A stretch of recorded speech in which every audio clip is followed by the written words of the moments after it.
नमस्कार, मैं हूं माधवी और आप देख रहे हैं 100 न्यूज। और अब समाचार विस्तार से। जैसे जैसे नामांकन पत्र वापस लेने की तिथि सामने आ रही है, वैसे ही राजनीतिक दलों के प्रत्याशियों द्वारा निर्दलीय प्रत्याशियों को समझाइश कर नामांकन वापस लेने के लिए दबाव बनाया जा रहा है। इसी क्रम में आज अजमेर उत्तर विधानसभा से भाजपा प्रत्याशी वासुदेव देवनानी के समर्थक आज निर्दलीय उम्मीदवार ज्ञान सारस्वत के घर पहुंचे।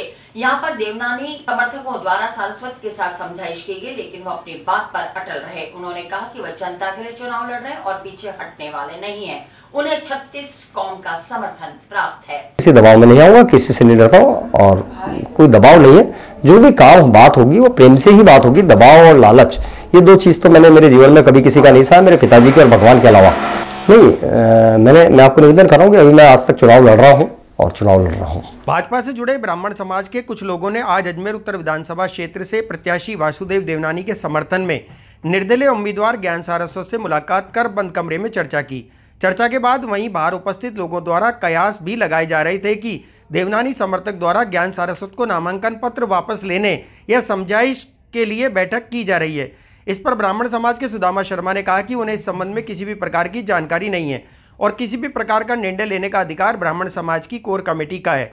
मीडिया से बातचीत करते हुए निर्दलीय उम्मीदवार ज्ञान सारस्वत ने कहा कि वे जनता के टिकट पर चुनाव लड़ रहे हैं और किसी एक समाज के लिए नहीं बल्कि 36 कौम का उन्हें समर्थन प्राप्त है और अजमेर उत्तर विधानसभा क्षेत्र की समस्याओं को लेकर के ही वे चुनाव मैदान में उतरे हैं। बीजेपी के ऐसा नहीं कहेंगे कि बीजेपी परिवार के समर्थित ब्राह्मण बंधु आए हैं और सभी पार्टियों से समर्थित ब्राह्मण बंधु एकत्रित हैं।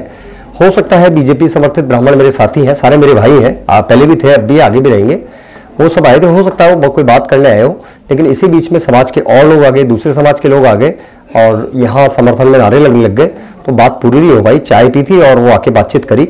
इसी बीच में और कुछ हमारे विप्र बंधु पधार गए थे। तो मैं तो यही कहूँगा कि मैंने कभी मतलब एक ब्राह्मण समाज के नाम पे चुनाव नहीं लड़ रहा हूँ। मैं तो 36 कौम का प्रत्याशी हूँ और कोई भी ब्राह्मण या कोई दूसरी कौम का भी व्यक्ति आता तो जैसे इनका मैंने स्वागत किया, मेरे घर हमेशा स्वागत होता है और करता रहूँगा। किसी प्रकार की कोई विशेष चर्चा इन लोगों ने मेरे से नहीं की। हो सकता है करते, लेकिन उन्होंने कोई चर्चा नहीं की। देखिए साहब, मनाना और ये तो एक पार्टी का पार्ट होता है, चुनाव का पार्ट होता है। अगर किसी पार्टी का कोई, तो मैं तो पार्टी आपके चैनल के माध्यम से भी पार्टी के नेताओं को ये संदेश दूंगा कि आपकी पार्टी में या कांग्रेस में या बीजेपी में जहाँ कहीं भी किसी भी राजनीतिक दल में कोई गद्दार बैठे हो ना, जो अपने प्रत्याशी का गला पीछे से रेतने की कोशिश कर रहे हो, बैक बाइटिंग कर रहे हो, पार्टी को हराने की कोशिश कर रहे हो, एक बागी पे कम ध्यान देना चाहिए, क्योंकि बागी खुला होता है। और मैं चुनाव में मैदान में हूँ, मैं लड़ रहा हूँ ना, लेकिन मैं कह के लड़ रहा हूँ। लेकिन जो घर में छिपे हुए दुश्मन होंगे ना, उनसे सावधान रहे। और मैं गद्दार नहीं हूँ, बागी हूँ। और बगावत करना कोई बड़ी बात नहीं। जिसने बगावत की है तभी तो संघर्ष और बगावत से ही तो आगे बढ़ता है आदमी, और संगठन भी आगे बढ़ता है। तो मेरी विचारधारा संगठन की विचारधारा है और मैं बागी गद्दार नहीं, बागी हूँ। और अब मैंने नामांकन भरा है, मैं चुनाव लड़ने जा रहा हूँ। आदमी के जीवन का कोई भरोसा नहीं होता, कल क्या होता है मैं नहीं कह सकता, लेकिन अभी मैं आज तक चुनाव लड़ने जा रहा हूँ। नहीं साहब, आदमी को दबाव में तो वो आता है जो किसी की रोटी खाता है या जिसने कोई काले कारनामे किए होते हैं। रोटी में अपनी मेहनत की खाता हूँ, मेरे परिवार के मेहनत की खाता हूँ, और गलत काम न तो मैंने किया है न मेरे परिवार ने किया है। मैं किसी दबाव में नहीं आऊँगा, किसी से नहीं डरता हूँ और कोई दबाव नहीं है। जो भी काम बात होगी वो प्रेम से ही बात होगी। दबाव और लालच, ये दो चीज तो मैंने मेरे जीवन में कभी किसी का नहीं सहा, मेरे पिताजी के और भगवान के अलावा नहीं। मैं आपको निवेदन कर रहा हूँ कि अभी मैं आज तक चुनाव लड़ रहा हूँ और चुनाव लड़ रहा हूँ। चर्चा जो थी, भारतीय जनता पार्टी के कुछ पदाधिकारीगण मिलने के लिए आए। सर्व समाज के कोर कमेटी ने जो तय करके उम्मीदवार खड़ा किया, उनसे बातचीत करने के लिए आए। अंदर क्या बातचीत हुई इसके बारे में मुझे जानकारी नहीं। समझाइश कराने के लिए आए और सभी कराते हैं। सर्व समाज की कोर समिति ही निर्णय लेगी, ज्ञान जी निर्णय नहीं ले सकते। इसमें चुनाव लड़ेंगे, निश्चित तौर से लड़ेंगे और पूरी ताकत के साथ लड़ेंगे। सर्व समाज की सहभागिता से लड़ेंगे। दबाव में आने होता तो फार्म ही नहीं भरते। रणनीति वार्ड स्तर पर प्रचार प्रसार। देश के महामहिम उपराष्ट्रपति जगदीप धनखड़ कल अजमेर में कॉलेज गर्ल्स स्कूल के वार्षिक पुरस्कार वितरण समारोह में मुख्य अतिथि के तौर पर शिरकत करेंगे। प्रतिष्ठित बोर्डिंग संस्थान Mayo college girls school Ajmer द्वारा प्रत्येक वर्ष की भांति इस वर्ष भी पुरस्कार वितरण समारोह मनाया जा रहा है। आज इसी संदर्भ में प्रशासन और पुलिस प्रशासन द्वारा महामहिम उपराष्ट्रपति की यात्रा से पूर्व रिहर्सल की गई। इसमें पुलिस ने सुरक्षा व्यवस्थाओं को देखते हुए किशनगढ़ एयरपोर्ट से मेयो कॉलेज गर्ल्स स्कूल तक रिहर्सल की।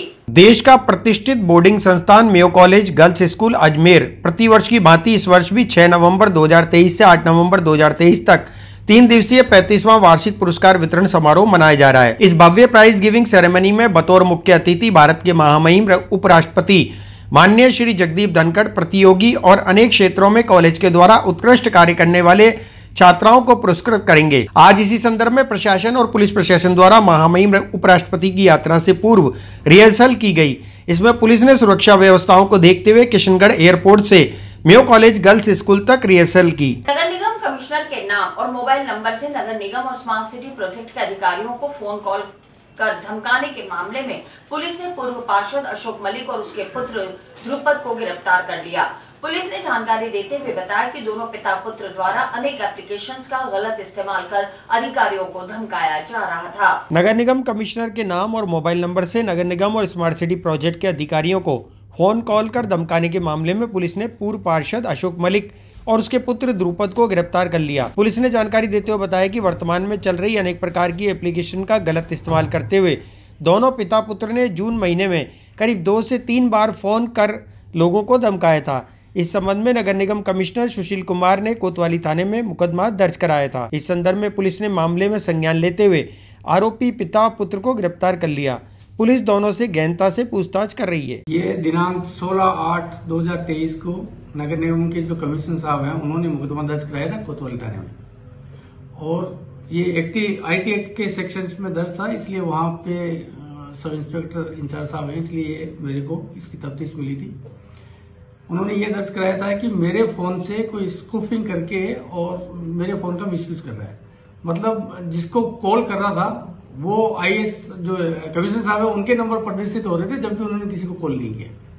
तो इसके जब अनुसंधान मुझे मिला तो बैक ट्रेस किया गया, और बैक ट्रेस से पाया कि ध्रुपद मलिक और अशोक मलिक इन्होंने मिलके और उनके फोन से, ध्रुपद मलिक के फोन से ये सब इन्होंने जो आजकल कई सारे एप्लीकेशंस हैं उनका मिसयूज करके और ये स्कूफिंग करके उसके फोन पे फोन किया गया। कारण अब इसके बारे में पूछताछ कर रहे हैं, और उनके जो मोबाइल लैपटॉप है उनकी भी हम जानकारी ले रहे हैं साइबर एक्सपर्ट की मदद से कि और किसको कोई मेल किया है और पासवर्ड वगैरह इसके बारे में उनसे तफ्तीश की जा रही है। ये दिनांक 20 और 21 जून को फोन हुए, कुछ रात में हुए, कुछ दूसरे। भारतीय क्रिकेट टीम के तेज तर्रार बॉलर आवेश खान अजमेर शरीफ दरगाह पहुंचे, जहां उन्होंने सूफी हजरत ख्वाजा गरीब नवाज रहमतुल्लाह अलैहि के मजार पर अकीदत की चादर पेश कर शुक्राना अदा किया। खान ने बताया कि उनका परिवार हमेशा अजमेर आता रहा है और ख्वाजा साहब का करम उन पर हमेशा रहा है।